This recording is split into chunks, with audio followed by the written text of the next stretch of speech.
Hello everyone, so in this video we will continue our discussion with the topic Streptococci. So without any further ado, let's get started. So now moving on, we will discuss about the epidemiology of the strangles. So simply, although non-immune equidae of all the ages are susceptible to the infection, but outbreaks of the disease occur most commonly in the case of the young horses. The transmission is via the purulent exudates from the upper respiratory tract or from the discharging abscess. The infected animal may shed the Streptococcus equi for at least 6 weeks after the development of the clinical signs.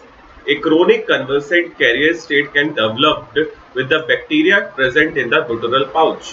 So देखो भाई, अब हम लोग बात करेंगे about the epidemiology of the strangles infection.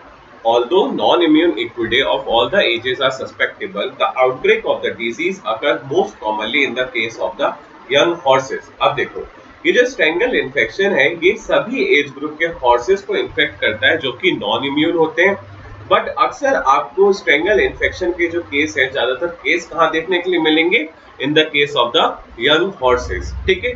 The transmission is via purulent exudates from the upper respiratory tract or from the discharging abscess. अब देखो, अब ये जो स्ट्रेंगल का इन्फेक्शन है ये किसी इन्फेक्टेड हॉर्स से हेल्दी हॉर्स में किस तरीके से ट्रांसमिट होगा? सिंपली अगर कोई हेल्दी हॉर्स किसी भी इन्फेक्टेड हॉर्स के पुरुलेंट एक्सुडेट्स और एब्सेस के कांटेक्ट में आ जाता है तो वहां पे भी स्ट्रेंगल का इन्फेक्शन हो जाएगा, क्योंकि पुरुलेंट एक्सुडेट्स और डिस्चार्जिंग पस में क्या प्रेजेंट होंगे?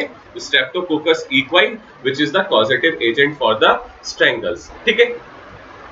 So after that, the infected animal may shed the Streptococcus equi for at least 6 weeks after the development of the clinical signs. देखो, मान लो कि कोई हॉर्स है उसमें स्ट्रेंगल का इन्फेक्शन हो गया. ठीक है.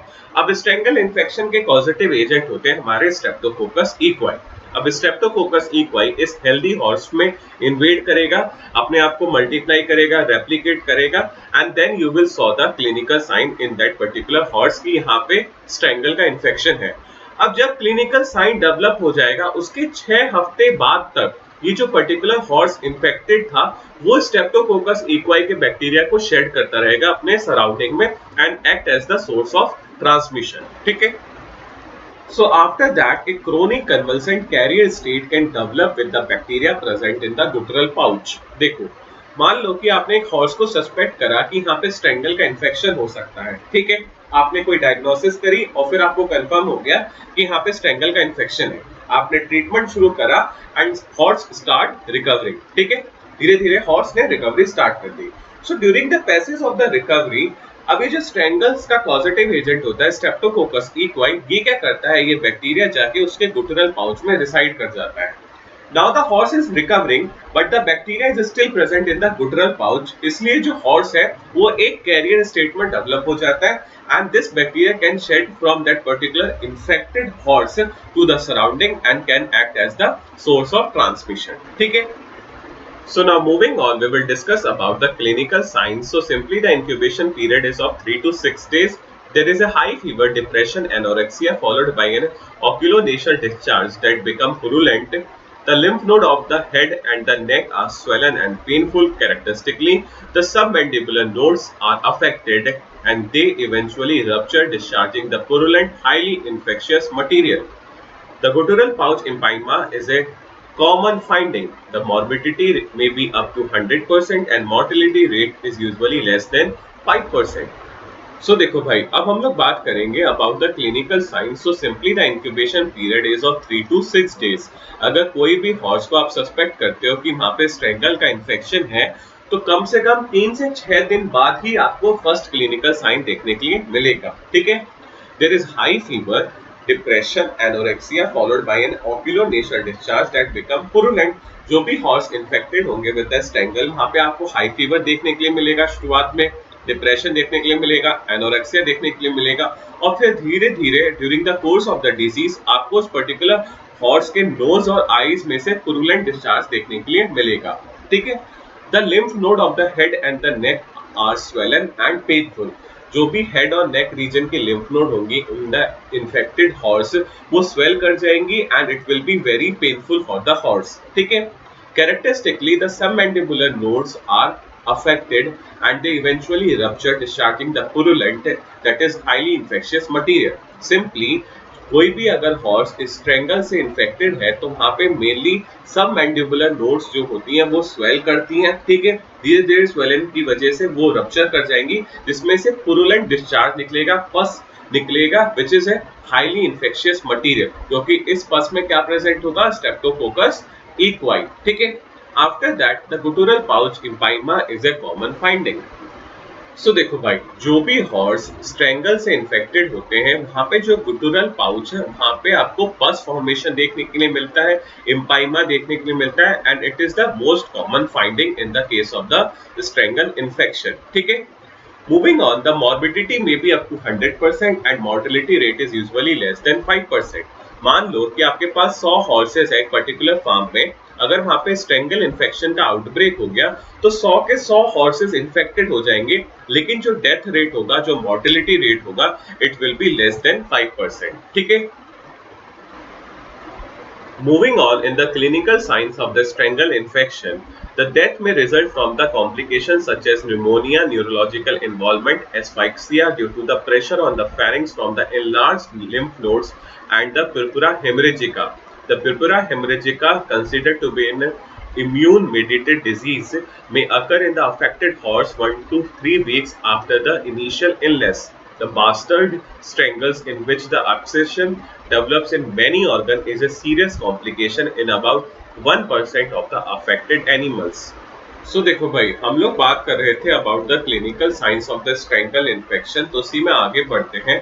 So simply the death may result from the complications such as pneumonia, neurological involvement, asphyxia due to the pressure on the pharynx from the enlarged lymph nodes, or due to the purpura hemorrhagica. अब मैंने आपको बताया था कि जो strangle infection होता है, यहाँ पे आपको जो मॉर्टेलिटी रेट होती है, डेथ रेट होती है, वो लेस देन 5% है। इसका मतलब क्या हुआ कि बहुत ही कम जानवरों की डेथ होती है due to the strangle infection, लेकिन जो मॉर्बिडिटी रेट होती है, इट इज अराउंड 100%। जितने भी एनिमल्स होंगे किसी पर्टिकुलर फार्म में, अगर वहां पे स्ट्रेंगल का आउटब्रेक हो जाता है तो सारे के सारे इन्फेक्टेड तो होंगे, लेकिन बहुत ही कम जानवर ऐसे होंगे जिनकी डेथ होगी। So death का कारण क्या हो सकता है? So simply the death may occur in any horse where the strangle is present. It can be due to the pneumonia. अगर क्या हो, इन्फ्लामेशन हो जाए लंग्स का उस पर्टिकुलर इन्फेक्टेड हॉर्स में, तो उस एनिमल की डेथ हो सकती है, ठीक है। न्यूरोलॉजिकल इन्वॉल्वमेंट, अगर जो स्ट्रेप्टोकोकस इक्वाई बैक्टीरिया है वो उसके ब्रेन और नर्वस सिस्टम तक पहुंच जाए किसी तरीके से, तो उस पर्टिकुलर एनिमल में स्ट्रेंगल की वजह से डेथ नोटिस करी जा सकती है, ठीक है। It can be due to the asphyxia due to the pressure on the pharynx from the enlarge lymph nodes. अब मैंने आपको बताया था कि स्ट्रेंगल इन्फेक्शन में क्या होता है, लिम्फ नोड्स का एनलार्जमेंट हो जाता है। अब जब लिम्फ नोड एनलार्ज हो जाती है तो वो क्या करते हैं, फेरिंग्स पे प्रेशर लगाती हैं, जिसकी वजह से एस्फाइक्सिया की कंडीशन डेवलप हो जाती है। जो इन्फेक्टेड एनिमल है वो ढंग से सांस नहीं ले पाता, जिसकी वजह से उसकी डेथ हो सकती है, ठीक है। And the death can also be noticed due to the purpura hemorrhagica.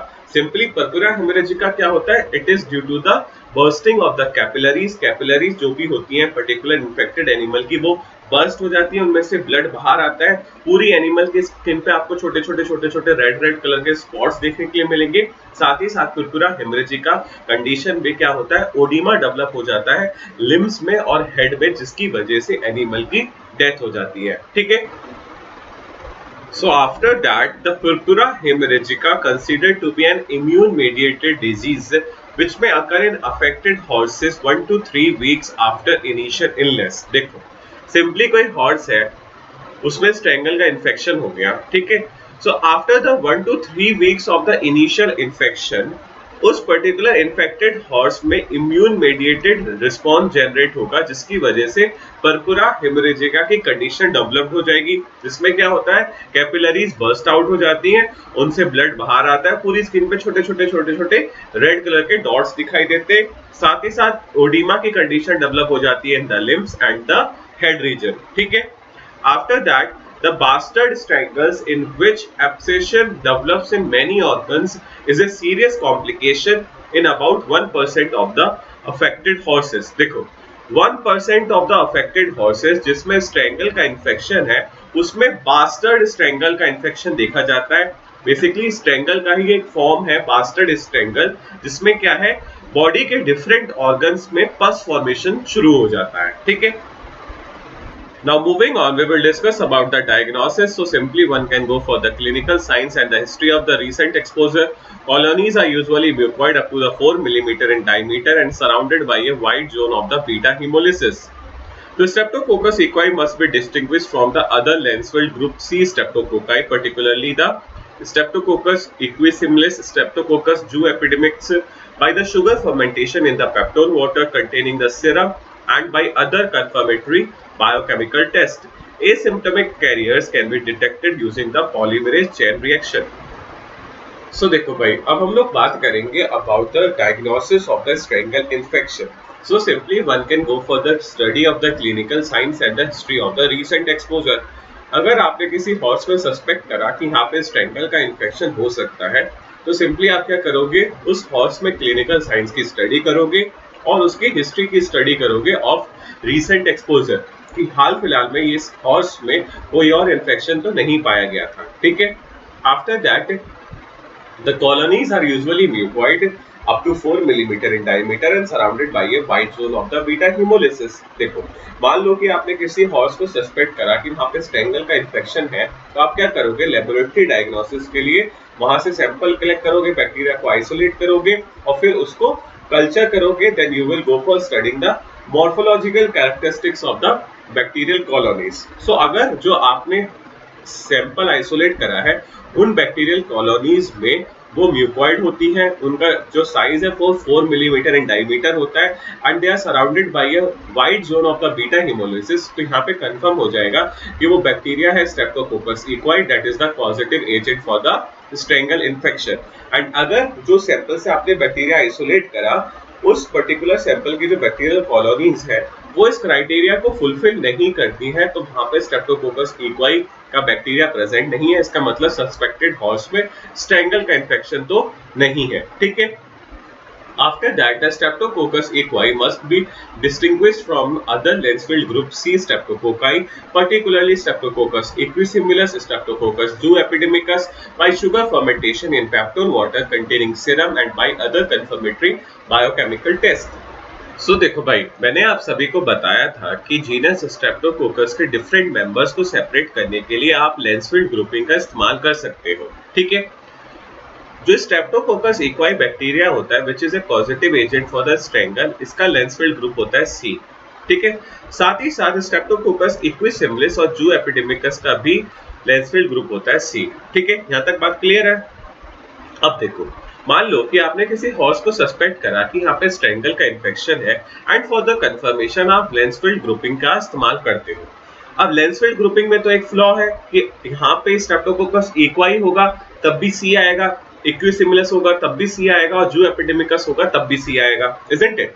तब कैसे पता करेंगे कि भाई सस्पेक्टेड हॉर्स में किस पर्टिकुलर बैक्टीरिया का इन्फेक्शन है? ठीक है, उसके लिए आप क्या कर सकते हो, फॉर द डिफरेंशिएशन आप शुगर फर्मेंटेशन का इस्तेमाल कर सकते हो in the peptone water which will contain the serum.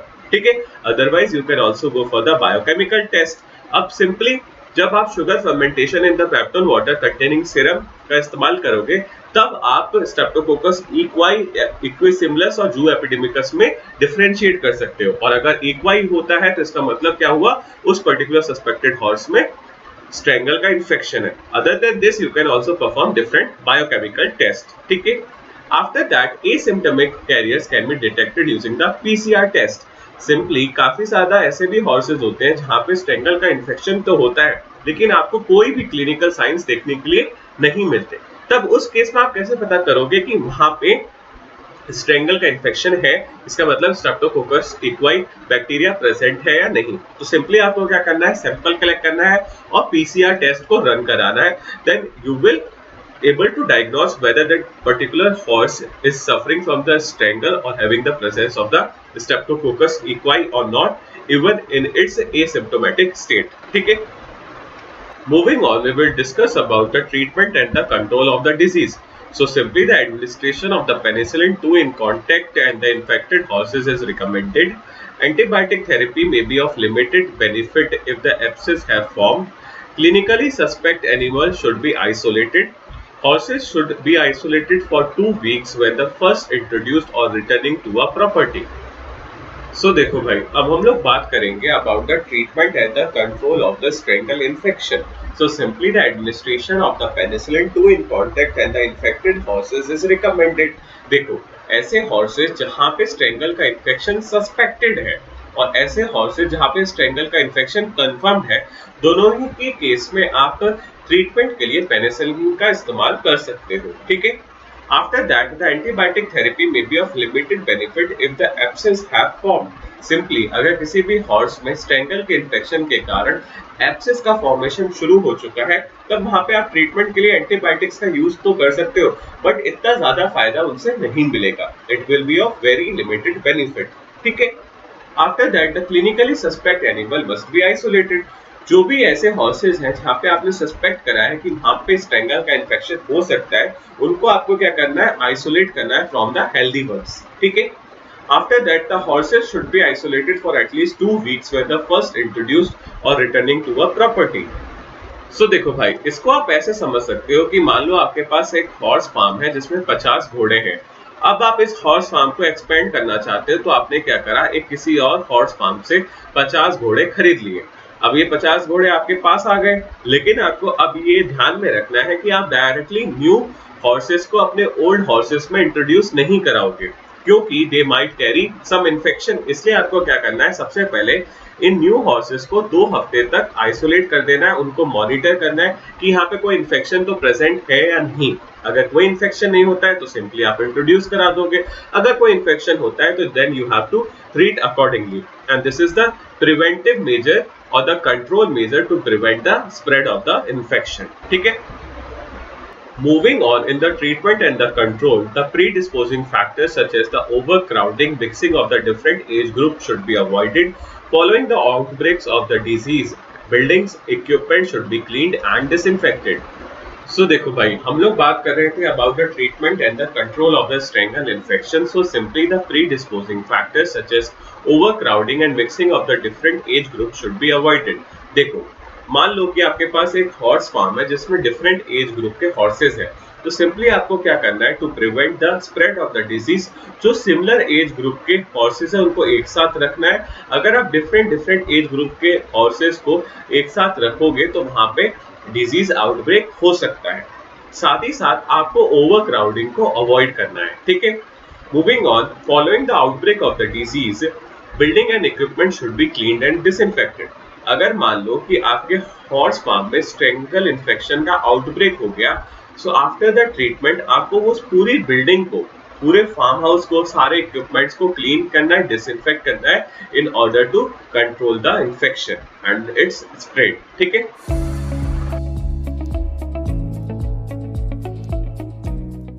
So that's all for this video. We will meet very soon in the next one.